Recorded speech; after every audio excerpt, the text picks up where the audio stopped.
Chicago Sky fans, y'all need to be very, very careful in this moment. You need to be very, very careful. It looks like Angel Reese wants out, y'all.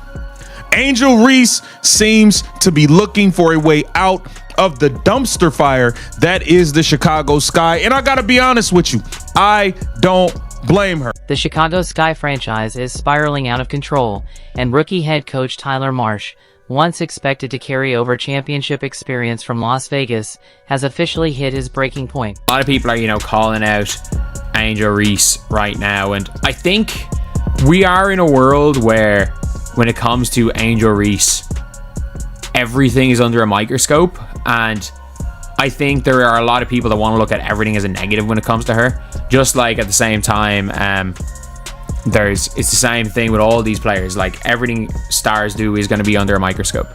So for me anyway, this isn't the most serious thing in the world, but a lot of people were pointing out that Angel Reese did not show up the game. With his squad stuck at a disappointing 8-23 record, one of the lowest marks in franchise history, and growing whispers that his star player, Angel Reese, has mentally checked out for the year, Marsh unleashed a blistering critique. He didn't just call out his team's lack of fight, he condemned the toxic culture that has hollowed out what was once a proud and respected organization. Take on Angel Reese that I'm sure will trigger a bunch of people. Let's hear your take. But I think Angel Reese, and I'm saying this with my chest out, I think she's quit. Man, as much as I want to disagree with Jason, man, but I gotta admit, I think you're right. And I want to disagree with him so bad. Tyler Marsh entered Chicago believing he was taking on a hopeful rebuilding project. Fresh off back-to-back championship runs with the Las Vegas Aces in 2022 and 2023, the 36-year-old coach inked a multi-year contract, convinced he could mold rising stars like Angel Reese and Camila Cardoso into the foundation of something great. Instead, he inherited a roster built on shaky decisions, a locker room tainted by the remnants of the old regime, and a supposed franchise cornerstone unwilling to endure the grind of adversity. What's up with Angel Reese, man? There's a pattern with this whole injury thing. Okay, first of all, she has a back injury, and she's been gone for quite some time. But the report says is day to day. It's been more than a week. Okay, day to day is literally day to day.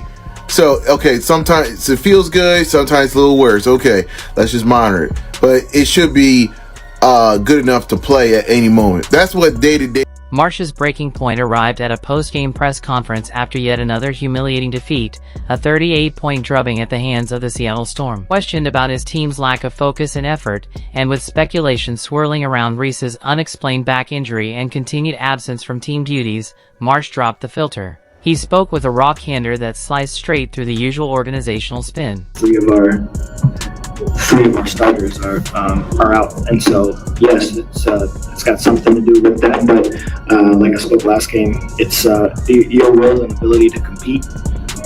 It's something that you always have the ability to do, no matter who's on the roster, no matter who's suiting up. I think that we showed that today. I was very proud, very, very proud of our effort today. Yeah, I mean, it's tough. We had 8 players going into it. One we just signed 7 days ago. So it's tough to get everyone up to speed at the same time. But we came into today with the message of commit and compete. That's been our motto all year. We've got to improve across the board. We need to be sharper, more focused, and execute the game plan at a much higher level, Marsh admitted, his tone heavy with the frustration of a coach watching his reputation unravel in real time. There has to be a genuine desire to win, and right now, that drive just isn't showing up consistently. 20 turnovers and giving up 25 points off these turnovers. Yeah, it's never an excuse. The proof is in the details of what's been the difference in our wins and losses, and a lot of it turns into the ability to take care of the ball. And so it's never an excuse. Teams bring pressure. You got to handle the pressure. And so, but our locker room is full of professional basketball players. They understand the importance of it. It's just a matter of. If you're enjoying this, make sure to subscribe. But let's address the obvious. Angel Reese, the very player expected to be the face of this franchise, has been missing in action since July 29th.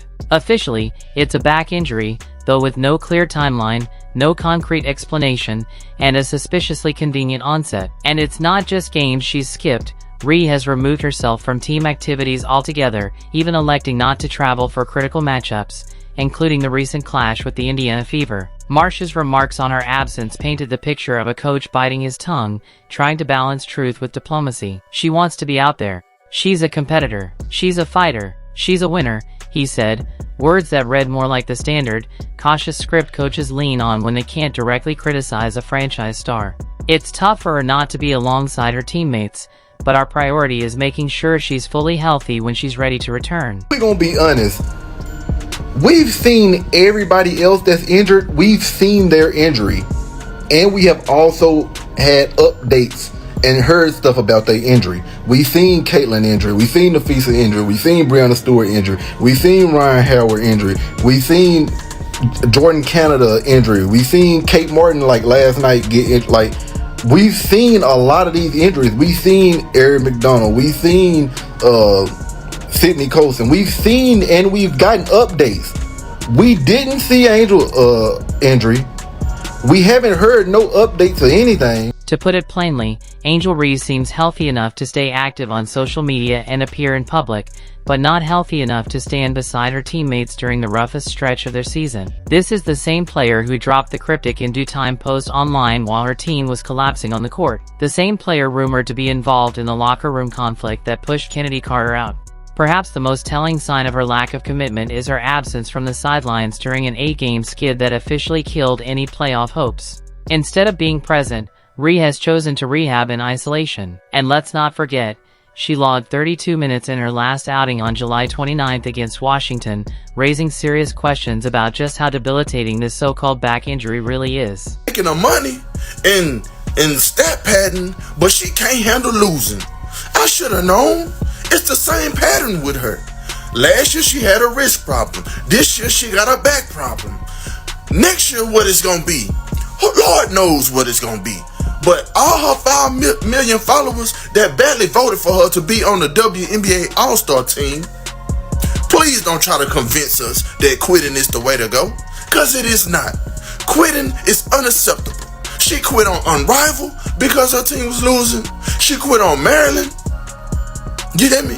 And I'm pretty sure she would have quit on LSU if they wasn't Perhaps the most revealing part of this saga is its link to the Kennedy Carter fallout in the offseason. Carter, who paced the sky with 17.5 points per game in 2024, was abruptly cut amid whispers of locker room tension and behavioral concerns. The twist? Carter's cryptic social media jab about consistently making layups after her release, widely viewed as a shot at Reese, who converted just 42.4% of her layup attempts last season, one of the league's worst marks. Carter's exit was framed as a culture reset, but reality paints a different picture. She wasn't the root of the problem, only a symptom. The true issue seems to be a franchise star who felt threatened by a teammate's success and may have influenced the departure of the team's top offensive weapon. Now, with Carter gone and Reese mysteriously sidelined, Chicago has dropped 10 of its last 11 games while averaging under 70 points per contest. The irony couldn't be sharper. Carter, labeled a locker room cancer, is thriving in free agency while openly mocking her former team, while Reese, the chosen face of the franchise, has effectively abandoned her squad at its lowest point. Reese is the problem in Chicago Sky, and I've been telling you this since last year. You're not going to win a championship the way that they're playing right now. I don't care if they have Nafisa on the team, Breonna Stewart, or even Angel on the team. If you play your offense through Angel Reese, you're never going to win a championship. Never.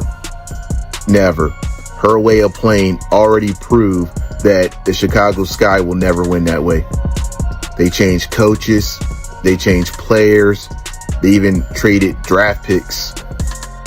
2 years in, there's no improvement. Actually, they got worse. What makes Marsh's situation so frustrating is that he's being set up to fail by circumstances far beyond his control. The roster, pieced together under general manager Jeff Pagliacca, is a complete mess. Team lost Courtney Vandersloot to a season-ending ACL injury early on, traded away vital veteran leadership, and surrounded its young core with aging players who simply can't perform at a championship level. Marsh inherited a roster plagued by poor spacing, a death sentence in today's WNBA, and guards putting up career-low three-point percentages because the offensive scheme fails to generate quality looks. On the defensive end, Where Reese's rebounding and Cardoso's rim protection were supposed to shine, the team has been a disaster, surrendering 89.5 points per game and allowing opponents to shoot 46.9% from the field. It's not just about the losses, it's about how we're losing, Marsh admitted, offering perhaps his most candid evaluation yet. We know better.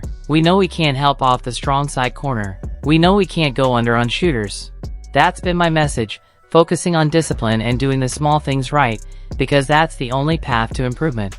But discipline demands buy-in from your top players. And when your supposed franchise cornerstone is at home posting cryptic messages online instead of standing with her teammates, that buy-in becomes nearly impossible to achieve.